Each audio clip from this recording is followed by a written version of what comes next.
Assalamualaikum warahmatullahi wabarakatuh. Yang terhormat dosen pengampu mata kuliah Kewirausahaan 1 serta teman-teman semua yang berbahagia.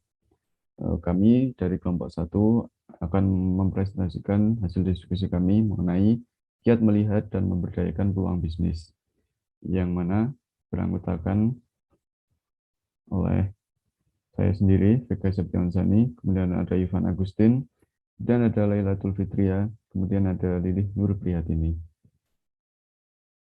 Kemudian sebab yang akan kami bahas yaitu ada pendahuluan, kemudian ada peluang dalam kewirausahaan, kemudian ada peluang bisnis di Indonesia, kemudian ada melihat peluang bisnis dalam merintis usaha baru dan pengembangannya, serta kiat dalam memberdayakan peluang usaha. Kemudian ada pendahuluan. Peluang bisnis merupakan suatu kondisi yang di dalamnya memiliki sebuah kesempatan yang baik khususnya bagi seorang pebisnis, sehingga dapat dimanfaatkan untuk membangun sebuah bisnis atau kesempatan untuk mencapai tujuan di dalam bisnis yang telah dijalankannya. Jika dilihat dari lingkungan yang ada di sekitar kita, sebenarnya peluang itu sangat banyak, mulai dari apa yang kita lihat, apa yang kita baca, apa yang kita dengar, maupun apa yang kita bicarakan terhadap orang lain. Dan ada peluang dalam kewirausahaan. Agar ide-ide potensial menjadi peluang bisnis, maka harus bersedia melakukan evaluasi terhadap peluang secara terus-menerus. Proses menjaringan ide tersebut disebut screening. Kemudian ada pun langkah-langkah dalam penjaringan ide, yaitu menciptakan produk baru dan berbeda, yaitu selain produk harus berbeda dengan produk lain, produk kita juga harus memberikan nilai guna bagi konsumen. Kemudian mengamati pintu peluang. Misalnya kemungkinan pesaing mengembangkan produk baru di pasaran. Dan ada analisis produk dan proses secara mendalam, yang mana sangat penting untuk menjamin apakah jumlah dan kualitas produk yang dihasilkan memadai atau tidak. Kemudian ada menaksir biaya awal, yang mana menyangkut biaya yang diperlukan oleh usaha baru. Kemudian ada memperhitungkan risiko yang mungkin terjadi, yaitu risiko yang mungkin terjadi seperti risiko teknik, finansial, maupun pesaing. Kemudian selanjutnya akan dilanjutkan oleh teman saya. Peluang bisnis di Indonesia. Indonesia adalah negara yang kaya akan sumber daya alam yang melimpah. Hal tersebut dapat menjadi sebuah peluang yang sangat menjanjikan di masa depan, karena akan bisa menjadi ladang bisnis yang mampu menyokong pendapat negara. Di samping itu juga akan tercipta banyak lapangan pekerjaan yang menyerap sumber daya manusia di Indonesia. Maka dari itu, peran wirausaha sebagai entrepreneur sangat dibutuhkan dan sangat penting bagi negara. Karena dengan adanya banyak wirausaha, maka akan membantu negara dalam pertumbuhan ekonomi. Berdasarkan Tobasari tahun 2021. Dalam wirausahawan terdapat beberapa kategori usaha, yaitu yang pertama, usaha rumahan yang terdiri dari 2 sampai 4 karyawan. Yang kedua, usaha kecil lebih dari 10 orang. Yang ketiga, usaha menengah 20 sampai 99 orang. Dan yang terakhir, usaha besar yang terdiri dari lebih dari 100 orang. Dapat dikatakan bahwa seorang wirausaha harus memulai dari bisnis yang kecil, dan juga seorang pengusaha harus mampu melakukan atau memanfaatkan tren yang ada di lingkungan sekitarnya. Contohnya, seperti masker kesehatan yang sekarang marak digunakan oleh masyarakat karena adanya virus corona.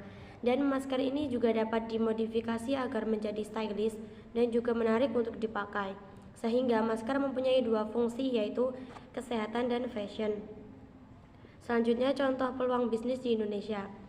Contoh peluang bisnis yang ada di Indonesia sebagai negara penghasil rempah-rempah yang melimpah dapat dilihat dari segi bisnis kuliner yang bervariasi serta tidak kunjung sepi. Banyaknya jumlah UMKM dengan perkembangannya mulai melihat bisnis kuliner sebagai bisnis yang menjanjikan. Pasalnya, kuliner milenial saat ini lebih bervariasi, sehingga pebisnis dapat memanfaatkannya sebagai peluang dalam menginovasi serta mengikuti perkembangan tren dalam mengolah produknya. Kunci dalam menggeluti bidang usaha kuliner ini yaitu pada kualitas rasa makanan atau produknya, segi pelayanan, serta relevansi strategi pemasaran yang digunakan. Dalam pengolahan produk dapat dilakukan dengan upaya riset mengenai bagaimana perilaku calon konsumen atau target pasar. Riset ini dapat dilakukan lebih mudah di luar wilayah geografi sendiri atau daerah lain yang berdekatan untuk menghindari keseganan pesaing. Pada dasarnya, makanan merupakan kebutuhan pokok sehingga usaha kuliner berkembang karena ada permintaan. dan dapat menjadikan bisnis kecil muncul karena ada kebutuhan pasar yang belum terpenuhi. Oleh karena itu, bagaimana fokus dari ide peluang ini bukan masalah yang pertama, tetapi menjadi yang terbaik. Contohnya ada pisang Pontia. Saat ini sudah ada produk turunannya seperti pimen dan sebagainya. Melihat peluang bisnis dalam merintis usaha baru dan pengembangannya. Wirausaha sebagai pribadi yang berkemampuan menemukan dan melakukan evaluasi peluang sehingga tercipta suatu hal baru dan berbeda dari yang pernah ada sebelumnya dan memanfaatkan peluang tersebut menjadi sebuah keuntungan. Dalam pengembangan usaha perlu memperhatikan unsur internal seperti permasalahan terhadap diri seseorang, yaitu berkaitan dengan niat mengembangkan usaha, permasalahan operasional, dan teknis. Kemudian penganggaran serta memprihatinkan unsur eksternal seperti perkembangan informasi, peminjaman modal dari luar, kondisi lingkungan eksternal, varian produk, harga, dan kualitas dalam pasar. Beberapa aspek yang perlu diperhatikan dalam pengembangan informasi peminjam modal dari luar negeri memiliki aspek strategi, aspek manajemen pemasaran, aspek penjualan, serta memperhatikan permasalahan dalam suatu pengembangan usaha. Dalam melakukan usaha yang ditempuh dengan beberapa cara, antara lain satu, merintis usaha baru, strike, yaitu mana mengurus sebagai sesuatu terkait badan usaha dan dapat terbagi menjadi 3 bentuk, antara lain perusahaan memiliki sendiri yang dikelola dan dimiliki sendiri oleh seseorang, persekutuan yang menjalankan usaha bersama antara 2 orang atau lebih, serta perusahaan berbadan hukum. 2. Membeli perusahaan orang lain, yang mana membeli perusahaan yang sudah berjalan atau sudah tidak aktif, tetapi masih berbadan usaha. Risiko yang lebih rendah, kemudahan dalam akses dunia usaha, dan peluang penawaran harga yang dapat ditawarkan merupakan beberapa alasan menjadi perusahaan orang lain. 3. Kerjasama manajemen atau waralaba, yaitu dengan menggunakan nama manajemen perusahaan induk sehingga memiliki beberapa dukungan manajemen, antara lain pemilihan lokasi, bentuk bangunan, layout gedung, dan ruang peralatan yang diperlukan, pemilihan karyawan, serta penentuan atas penyedia bahan baku, produk, iklan. 4. Mengembangkan usaha yang ada, yang mana biasanya dilakukan oleh bisnis yang dikelola keluarga dengan mengembangkan usaha yang ada sebelumnya. Baik, selanjutnya di sini terdapat beberapa cara dalam memberdayakan peluang menurut Narukama pada tahun 2017, yaitu dengan melakukan survei, riset, uji coba pasar dengan melalui 5 cara. Yang pertama yaitu ATMI, atau amati, tiru, modifikasi, dan improvisasi. Setelah Anda melakukan survei dan riset, maka salah satu jalan untuk memberdayakan peluang Anda adalah dengan melakukan strategi ini atau ATMI.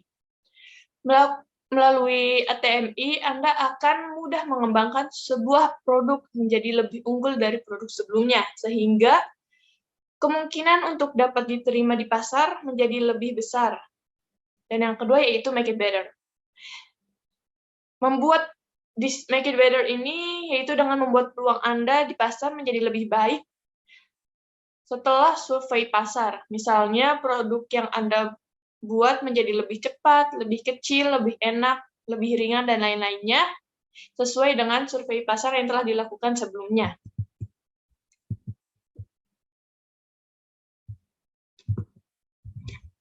Dan yang ketiga yaitu ada make it one, yaitu dengan menjadikannya sebagai yang pertama. Peluang yang baik adalah peluang bisnis yang pertama kali Anda lakukan sebelum orang lain melakukannya. Untuk itu, strategi ini akan menjadi pilihan yang tepat.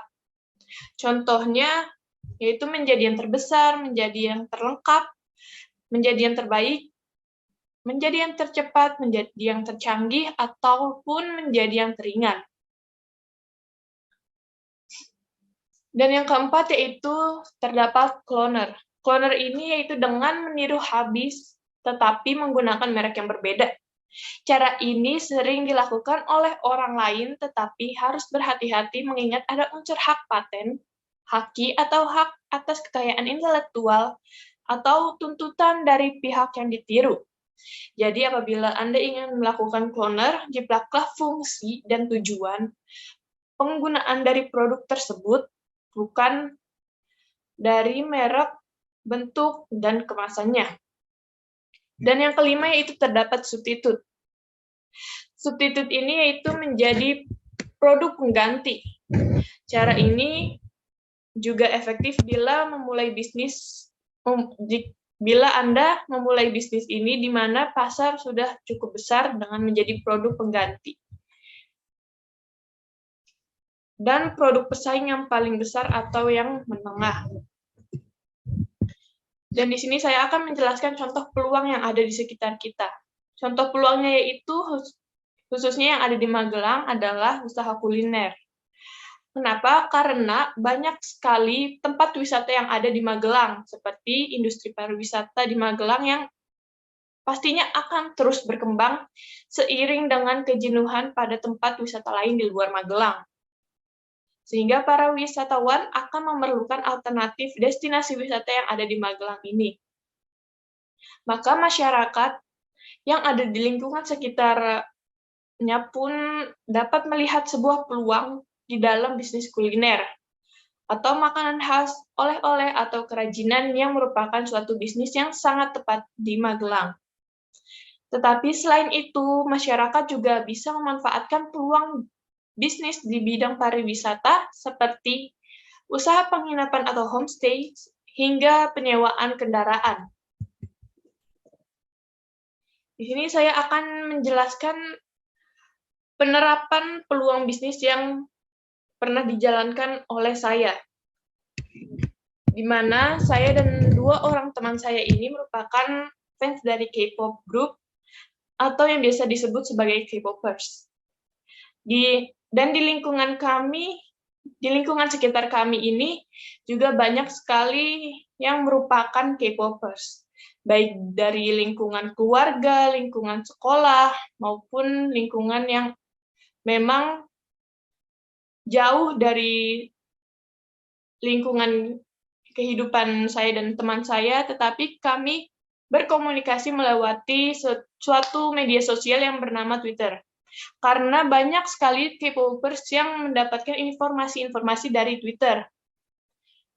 Sehingga banyak K-popers yang menggunakan media sosial Twitter. Hingga pada tahun 2019, saya dan 2 teman saya ini akhirnya memutuskan untuk menjual merchandise atau perintilan-perintilan yang berbau tentang K-pop. Karena kami melihat banyak sekali peluang